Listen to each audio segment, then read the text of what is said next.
Hello. Hello madam, এই ডান দিকে বিল্ডিংটা তো? হ্যাঁ হ্যাঁ, ওই ফ্ল্যাটটায় উঠুন, ফিফথ ফ্লোরে এসে আপনার জাস্ট ডান দিকে। ওকে ম্যাডাম, আমি আসছি।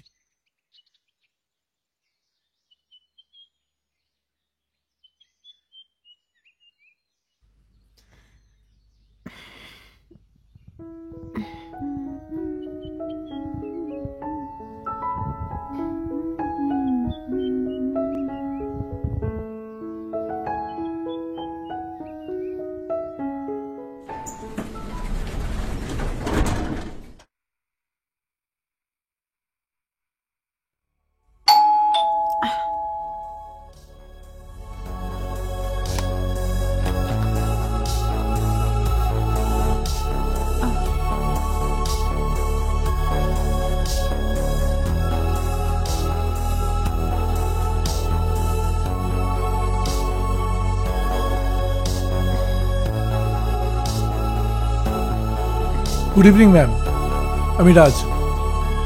এই আপনার ডেলিভারি। ভিতরে এসো please. Thank you.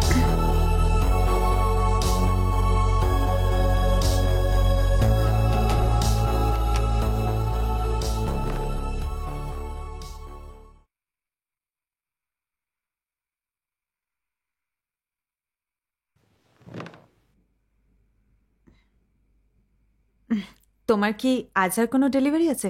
O sorry sorry, বারবার তুমি বলে ফেলছি। না না, ইটস ওকে ম্যাম। না, আমার আমার এটাই লাস্ট ডেলিভারি। ম্যাম বলার দরকার নেই, নেহা। আমাকে নেহা বললেই হবে।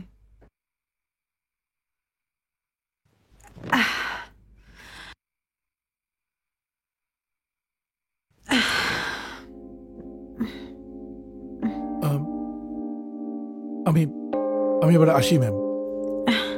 কেন? এই যে বলে এইটাই তোমার লাস্ট ডেলিভারি? হ্যাঁ, তবে আমাকে বাড়ি যেতে হবে। কোথায় যাচ্ছ? তুমি তুমি যা স্যালারি পাও তার থেকে ডাবল দেব। আজ রাতটা প্লিজ এখানে থেকে যাও। ম্যাডাম, আপনার কোথাও একটা ভুল হচ্ছে।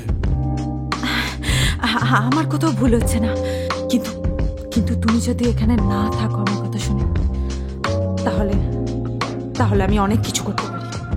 মানে মানে আপনি আমার সঙ্গে এরকম কেন করছেন? দেখুন, আমি একজন সাধারণ ডেলিভারি বয়। প্লিজ আমাকে যেতে দিন। আমি কিন্তু এখানে একা থাকি, সেটা সবাই জানে। আর আর আমি চাইলে তোমার অনেক ক্ষতি করতে পারি, কারণ তুমি আমার ক্ষতি করছো। আমি আমি আপনার কি ক্ষতি করেছি? সবাই সেটাই জানবে। দেখো রাজ, আমার তোমাকে ভালো লেগেছে, আর আমি তোমার কোনো ক্ষতি করতে চাই না। নিশ্চয়ই তুমিও চাও না? আচ্ছা, ড্রিঙ্ক করো। না। বাহ, রাগলে তো দেখছি বেশ মিষ্টি দেখায়। বসো।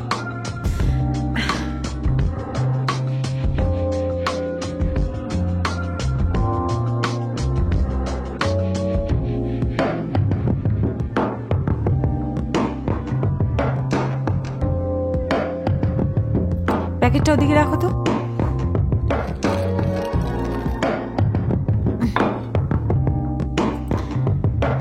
আপনাকে তো বললাম আমি ড্রিঙ্ক করি না। প্লিজ, আজ না হয় আমার জন্য করবে। ম্যাম, আপনি কিন্তু ভুল করছেন। ম্যাম ম্যাম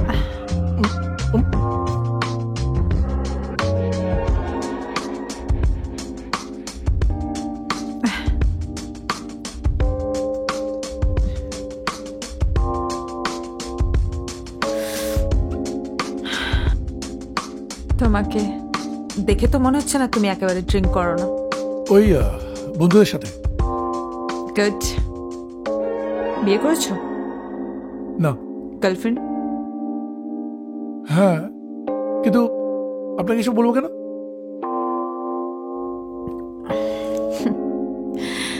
থাক, আর কিছুই বলতে হবে না তোমাকে।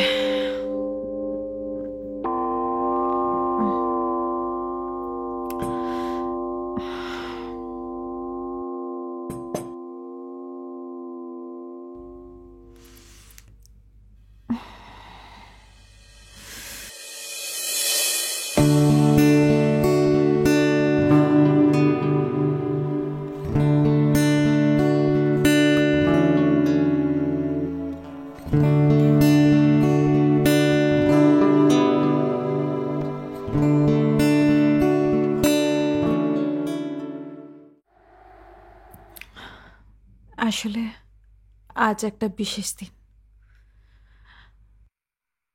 আমি একটা মাল্টিন্যাশনাল কোম্পানিতে চাকরি করি, একা থাকি, কিন্তু কিন্তু আজও আমি আমার হাজবেন্ডকে ভুলতে পারি না।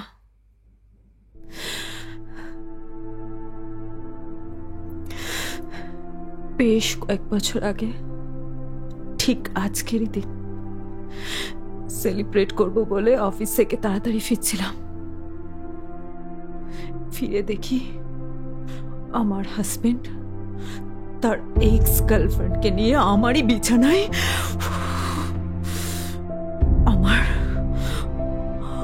আমার জন্মদিনের সন্ধ্যায় আমার বিছানায় আমার ভালোবাসার মানুষের সাথে আর একটা নগ্ন শরীর চাপতে ধরে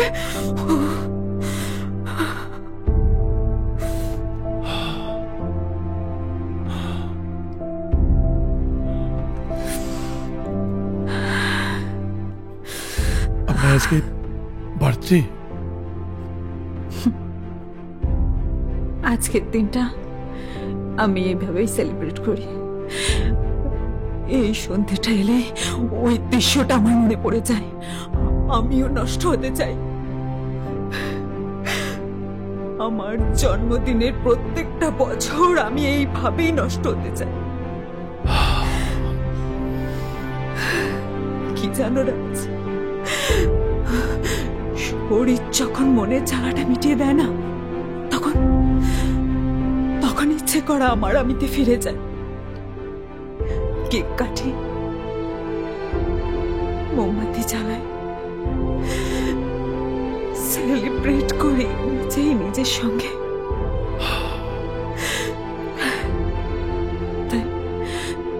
তাই আমি চাই আজকের দিনটা তুমি আমার সঙ্গে আমার জন্মদিন সেলিব্রেট করো না, মানে যদি তোমার আপত্তি না থাকে, তা নাহলে আমি তোমাকে আটকাবো।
Thank you so much for your company. এটা রাখাও। এসব কি? তোমার পেমেন্ট বলেছিলাম না, এতে 50,000 টাকার একটা চেক আছে, তোমার নামটা লিখে জমা করে দিও। আজকের দিনটা আমি এইভাবেই সেলিব্রেট করি। এই সন্ধ্যেটা এলে ওই দৃশ্যটা আমার মনে পড়ে যায়, আমিও নষ্ট হতে চাই। আমার জন্মদিনের প্রত্যেকটা বছর আমি এইভাবেই নষ্ট হতে চাই। কি জানো রাজ, শরীর যখন মনের জ্বালাটা মিটিয়ে দেয় না, তখন ইচ্ছে করা আমার আমিতে ফিরে যায়। কেক কাটি, মোমবাতি জ্বালাই, সেলিব্রেট করি নিজের সঙ্গে।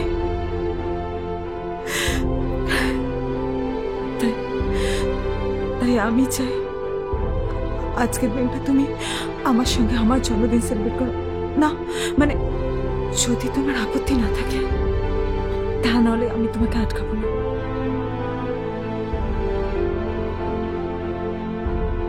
Happy birthday ma'am.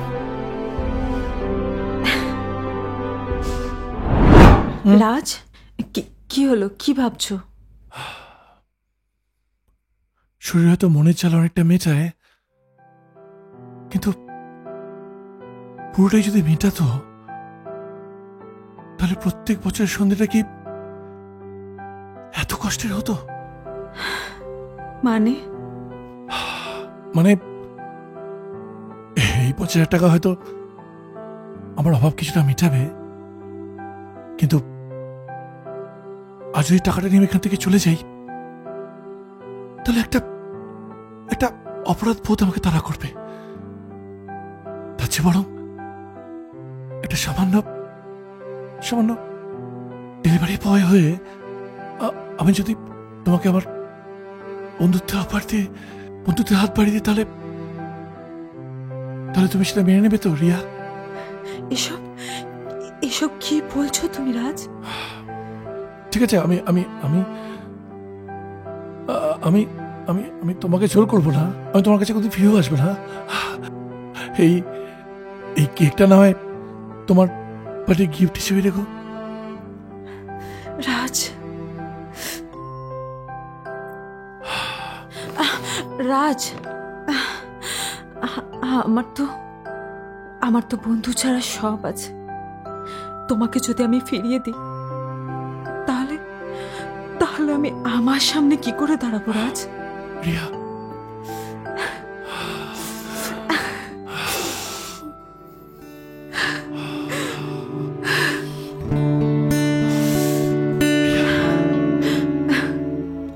রাজ,